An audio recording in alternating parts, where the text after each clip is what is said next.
guys, welcome back to Damian Acts. I'm back with a Mr. Nightmare video for you guys today.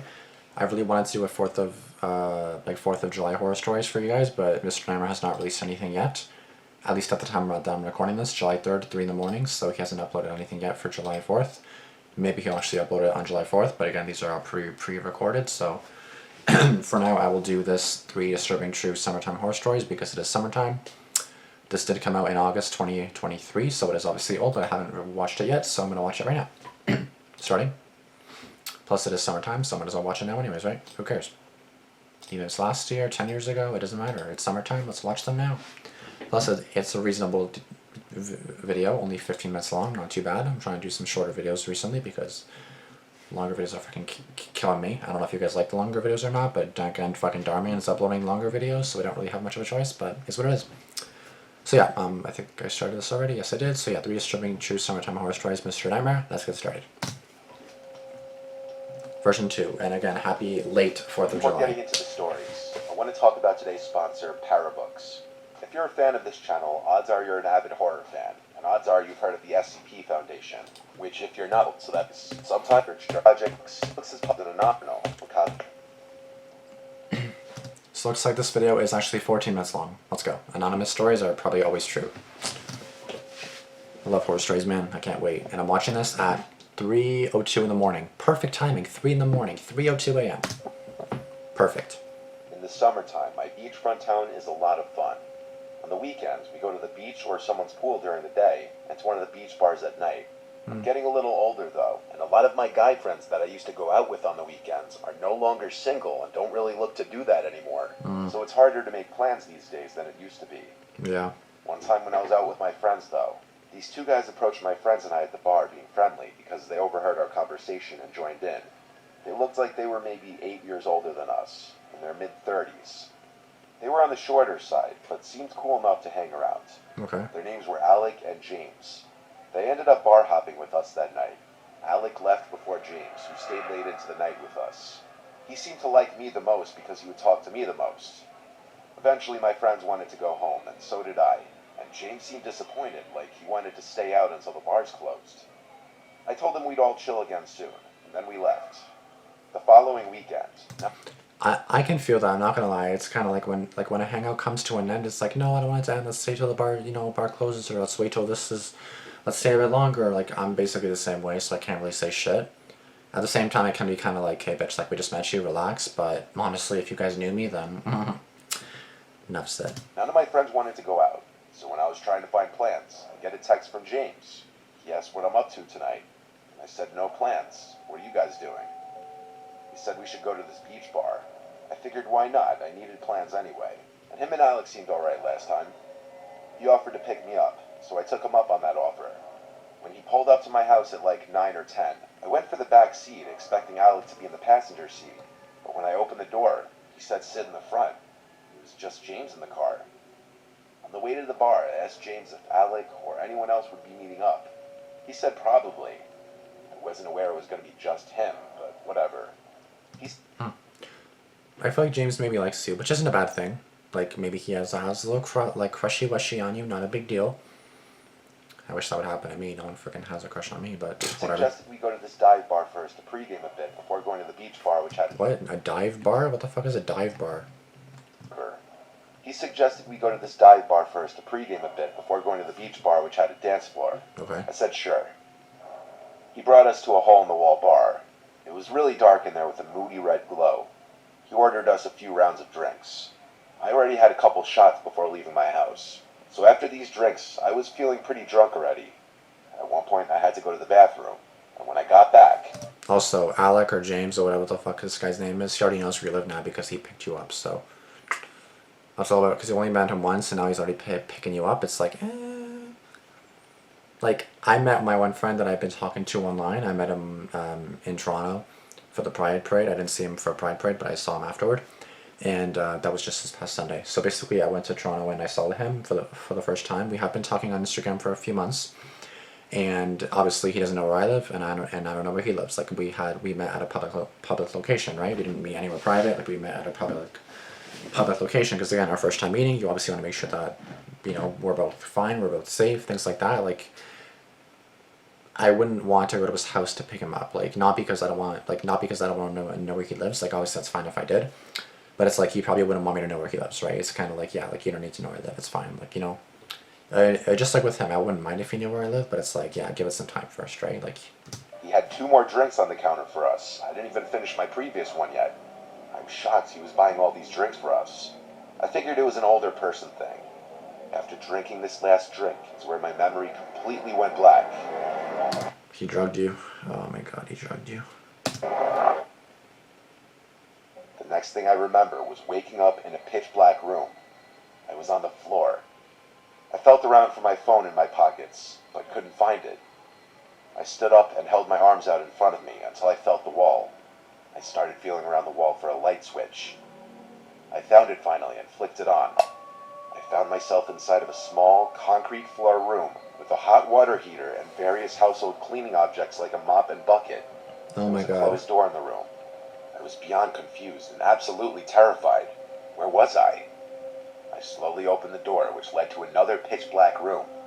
A little bit of the light from this small room leaked into the other room. I could tell now it was a carpeted basement. I saw a few pieces of furniture in the room. I couldn't find a light switch, though, so I had to make my way through the dark basement, banging into things. I was looking for the stairs when I heard movement behind me, like someone getting up off a couch. Then the familiar voice of James saying my name.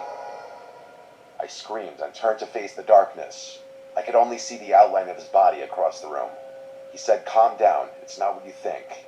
You got too drunk at the bar, so I brought you back here." All I could think to say was, "Why did you put me in that room on the floor? Where are my belongings?" My voice felt weak. He came closer to me and said, "I have all your stuff upstairs. Just relax and lay down." I told him I'm leaving. Just bring me upstairs to my stuff and I'm going home. He said in a slightly more menacing tone, "No, you're not leaving." This was where I threatened him physically, and he responded in a way implying that he had some kind of weapon and he would use it if I tried to leave. His claim was that I was too drunk to drive. I kept saying I'm calling an Uber. He then said, "Relax, I'm going to get you a glass of water and you're going to go back to sleep." No, I'm taking an Uber home, and I can take an Uber home if I want to. So what the fuck are you talking about? No, you go back to bed, I'll get you a drink of water. So you can drug me again? No, thank you. Whoops. Sorry. "Relax, I'm going to get you a glass of water and you're going to go back to sleep." Yeah, okay. I didn't know what to do in this unheard of, terrifying situation. I didn't know what he was planning to do to me, but this whole situation was a giant red flag. Yes. He walked past me and went up the stairs. When he got to the top, I heard him unlock the basement door with a key, Yep. then open it and shut the door and lock it. Yep. I looked for some kind of blunt object I could use as a weapon, but there was literally nothing. I had no choice but to sneak up to the top of the stairs and wait behind the door for him. A long while passed, maybe 5 minutes, before I heard the sound of the door unlocking, and I was instantly ready to attack the second the door opened. I pushed him to the ground and had him in a chokehold. Okay. I yelled at him, "Where's my phone and wallet?" seriously choking him. I let up a bit so he could breathe and speak. He said, "On the kitchen table." I asked if he had any weapons on him. He said a switchblade in his pocket. I reached for it out of his pocket and switched it open. He then explained the best he could with his throat under my arm that he was only looking out for me. Mm-hmm. I got up off of him, went to the kitchen, grabbed my belongings from the table, and quickly left the house. I called my brother, who is also my roommate, right away, and he picked up, having been woken up from the call. I explained everything and asked him to pick me up. He came right away. The next day, I went to urgent care to get tested, and Rohypnol was found in my urine. It was confirmed that he roofied me. I then spoke to a lawyer and have since filed a civil suit against James, which is still in progress, and we're building a case. However, there is no clear-cut proof that James was actually the one to roofie me, or that he had any illegal intentions afterward. However, I do believe that I have a good case, considering that he left me on the floor and hid my belongings upstairs. And locked you in the I basement. still to this day don't know what his end goal was. I don't even like to think about whether he did anything weird to me while I was out. Damn, bro. That's honestly terrifying, though. But honestly, this is why I don't go to bars. And if I do go to bars, you never let the drink out of your sight. Like, let's say you go to a bar, you leave your drink there. Like, let's just say this is obviously, fuck. Let's just say this is like a drink of vodka or whatever, and then I still have a drink left here. Then you leave it, like your drink's open, whatever. Like go to the washroom, come back after 2 minutes. come back, I'm like, nope, I'm not drinking that no more. Someone even warned me at my friend's party in Toronto when I was there downtown Toronto, at like a gay bar. For my best friend's birthday party, we basically did the same thing. Like one of my friends was like, yeah, don't drink that. Like, did you keep your on it the whole time? And then I was like, I don't know now. Now I'm kind of doubting it, and I never took a sip again. I had like 2 sips of orange juice. That's it. Yes, I was at a bar and I had an orange juice. Do not judge me, please. But honestly, let me look up what he put. 1 second. I explained everything and asked him to pick me up. He came right away. I'm gonna try to figure out what that The drug next was. day, I went to urgent care to get tested, and Rehypnol was found in... Rehypnol. Rehypnol. I just want to see what that is. Like, what is that? Obviously some kind of drug, but it's like... I look up Rohypnol, but then flunitrazepam,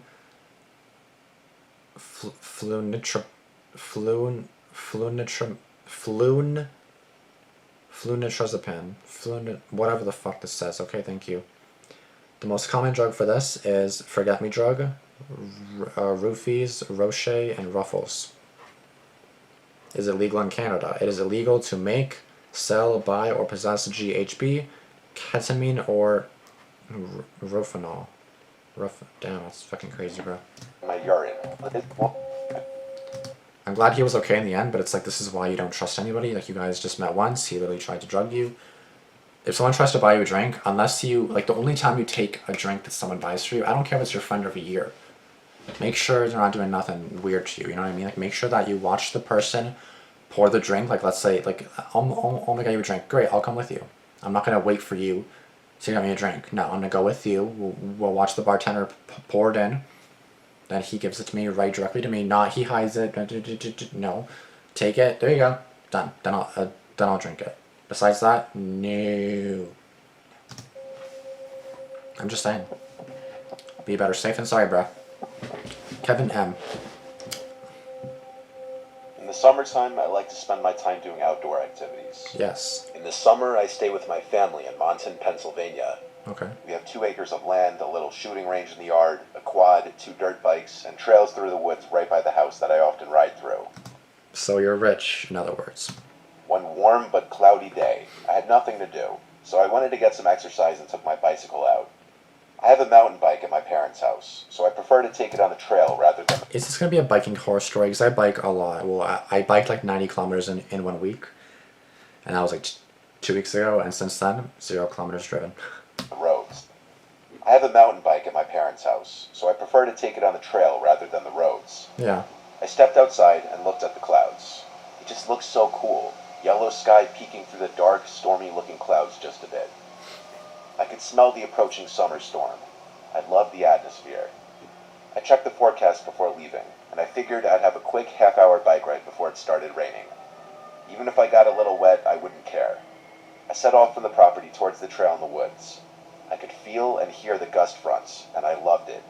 This was my favorite kind of weather to bike in. Much of the ride starting out was uphill, and the way back is mostly downhill, which works out nicely. The uphill eventually peaks around a bit of an opening in the woods. That's where I usually stop to rest for a bit. When I got to the opening on this dark day, as usual, I stopped to catch my breath after all the uphill pedaling. I breathed.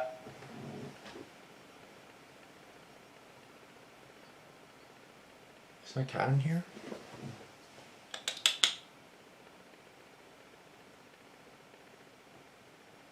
I hear breathing, and I'm like, what is that? I'm scared, I'm not gonna lie. I'm watching Mr. Nightmare, I'm scared now, bro. Browsed through my phone for a minute, looking at texts and such. You know what, let me just look outside to make sure my cats are outside or something.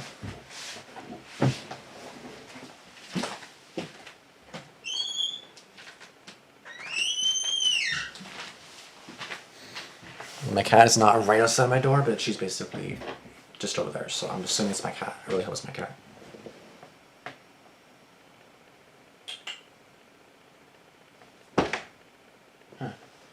I don't know, maybe a cat's in on my bed too. That's when the sound of the wind and all the leaves blowing suddenly stopped. I think that was just my video, like the that was my video. Oh, I'm stupid, bro. It was dead silent. The sound of the wind and all the leaves blowing suddenly stopped, and it was dead silent. There was no wind anymore. I looked around, shocked and kind of intrigued. I'd never seen such a heavy gust front suddenly stop out of nowhere. I looked all around me, suddenly getting an uneasy feeling. I was starting to think I was hearing some kind of voice, a very high-pitched voice at that. I hoped it was just an animal.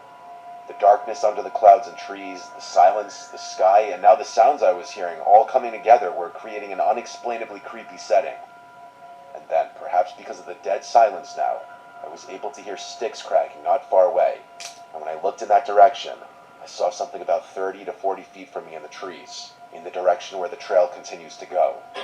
Oh, fuck. The best I could describe what I was seeing was Okay, that got me, but at least I wasn't, like, smacking my fucking laptop, bro. Fuck. the direction where the trail continues to go.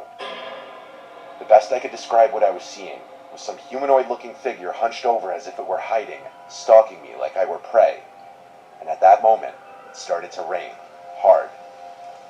The sound of the raindrops hitting the leaves above killed the unbearable silence. At this moment, I turned and pedaled as fast as I could back to the top of the hill, and allowed gravity to help bring me home faster, the whole time scared to look behind me. Lightning started to flash, and thunder started to crash. In any other scenario, I'd think this was awesome, but I had just witnessed something unexplainable.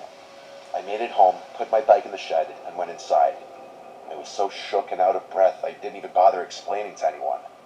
I went upstairs and crawled into bed, and that night I had a nightmare of the incident, seeing a demonic figure in the woods in the middle of the night floating towards me. I woke up with my heart racing, happy it was just a dream. It was an all-around disturbing day and night. Another anonymous story. Honestly, I've had nightmares too. Even if I don't have anything scary, I have like nightmares, and it comes literally out of nowhere. I legit feel, I do not know why. Anytime I wear this freaking face mask that I ordered off Amazon, like this eye mask is like in cahoots or something, bro. Cause anytime I freaking wear that, I swear I have nightmares. I do not know what it is about that, but it's just a black eye mask. That's it. It covers everything. It's black. It's great. I see black. I see nothing, which is the point of it. It's great. But I have nightmares. Do not know why. Not every single time, but it's like, why? Why do I have nightmares when I wear that? It's kind of creepy. Are you possessed or something?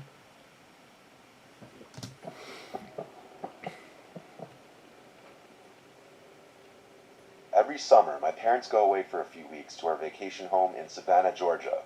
That leaves me home alone with our 2 cats. We live on a canal. My dad has a Boston whaler and 2 jet skis in the yard.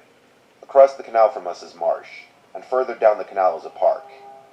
Not a lot of boat traffic passes our yard as a result. It's very private and secluded. Okay. Our house is decently big, but I feel like my dad probably spent more money on the boat than he did our house, to be honest. It draws a lot of attention. I loved when my parents would be gone for their trip, especially since I'm off during the summer and have free reign to do whatever I want, That's and great. have over whoever I want, just no parties. I had the girl I was seeing for a little bit over to hang out in the backyard one night. We sat in the hot tub, and when the hot tub cycled off and it went quiet out, I heard something from the canal. Sometimes you'd hear fish or birds splashing in the water, but this sounded more rhythmic. I stood up and saw in the canal someone kayaking by. I couldn't see anything more than that, though. No features. I couldn't even see what they were wearing.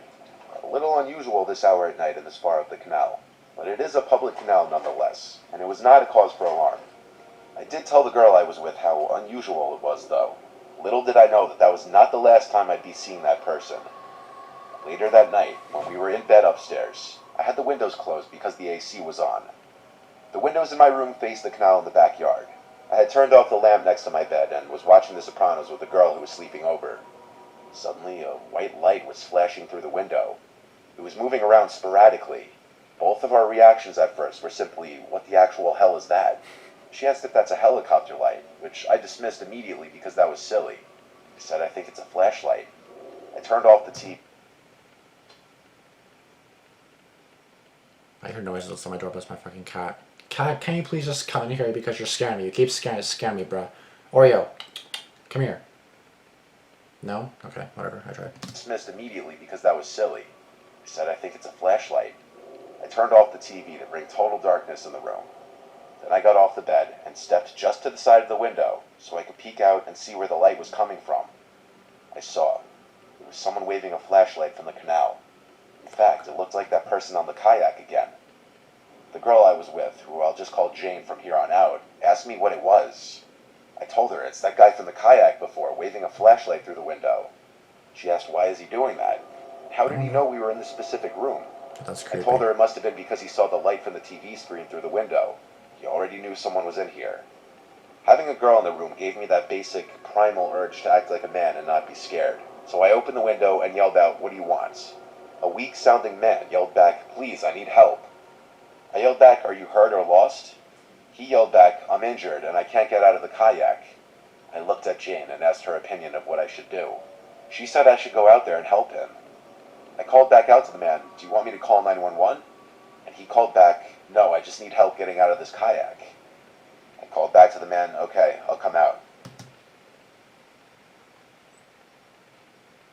No. You literally just don't trust anyone. At that time, no 911? Okay. Oh, okay, for sure, I'll be down in a second. Hello, 911? Yeah, that's what I'm doing. I closed the window, then I sighed and told Jane to wish me luck. She wasn't wearing much clothes in the bed, so I wasn't going to make her get dressed and go out there with me. I threw on a t-shirt and ran downstairs. So you guys I were... threw on my slides and opened the back door. I turned on the backyard lights and stepped outside, and that's when I heard a blood-curdling scream from upstairs. It was Jane, screaming my name. I looked around the yard in response in a panic, and I saw a man running towards me from the canal. I ran inside and slammed the door shut and locked it, with only 2 seconds to spare because there was a giant bang on the door, followed by the man trying to twist the doorknob open. I grabbed the entire knife holder from the kitchen and brought it upstairs. I locked my bedroom door, and Jane told me she saw that man sneaking up on me the second I turned on the lights outside.